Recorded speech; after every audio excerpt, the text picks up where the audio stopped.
Aux États-Unis, l'intrusion d'un médium dans les affaires de police est fréquente.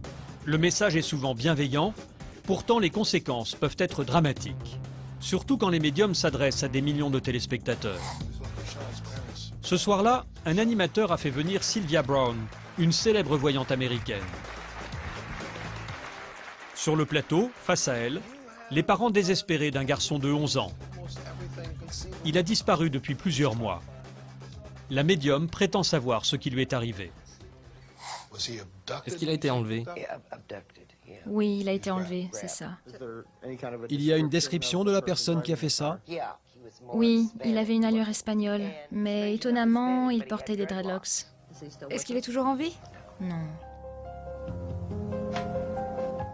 Les parents viennent d'apprendre en direct la mort de leur fils. Sauf que ce soir-là, la voyante a commis un terrible dérapage.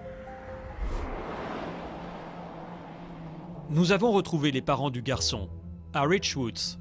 C'est dans ce petit village du Missouri que tout a commencé. Il y a 10 ans, un soir d'automne, le fils de Pamela et Craig Akers disparaît. Il n'a que 11 ans. Très vite, le couple alerte la police. Dès que nous avons compris que Sean n'était pas uniquement en retard pour le dîner, on s'est mis à faire des avis de recherche. C'est l'un des premiers que nous avons fait. On offrait une récompense de 8 000 €. À l'époque, le moindre mètre carré est passé au crible. Policiers, amis, voisins, tout le monde s'y met. Mais Sean reste introuvable. Des dizaines de médiums vont alors s'intéresser à l'affaire. Et en désespoir de cause, Pamela et Craig finissent par participer à cette émission. Le cauchemar ne va pas s'arrêter là. Très vite, une autre vedette de la voyance les pousse à entreprendre des fouilles près de chez eux, dans cette gare. Il s'appelle James Van Praagh. Il leur certifie que le cadavre de Sean est caché dans ces wagons. Il n'arrêtait pas de nous dire on s'approche, il est là, il vous appelle. Il disait, vous ne l'entendez pas, il vous appelle. Il appelle votre nom, vous ne l'entendez pas? Ce sont des mots que je n'oublierai jamais. Je n'oublierai jamais ce que j'ai ressenti à ce moment-là.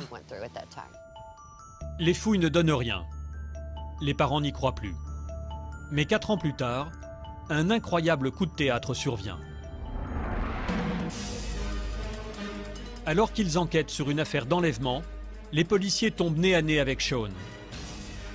Pendant toutes ces années, le jeune garçon était séquestré à 1 heure de route de chez lui par ce pédophile. L'homme sera condamné à la prison à perpétuité. Sean a subi les pires sévices, mais il est vivant. Et pour ses parents, c'est un miracle. Aujourd'hui, il a repris le cours de sa vie. Mais Pamela et Craig, eux, en veulent toujours aux 2 médiums qui ont profité de leur détresse. D'autant plus qu'ils n'ont jamais été inquiétés.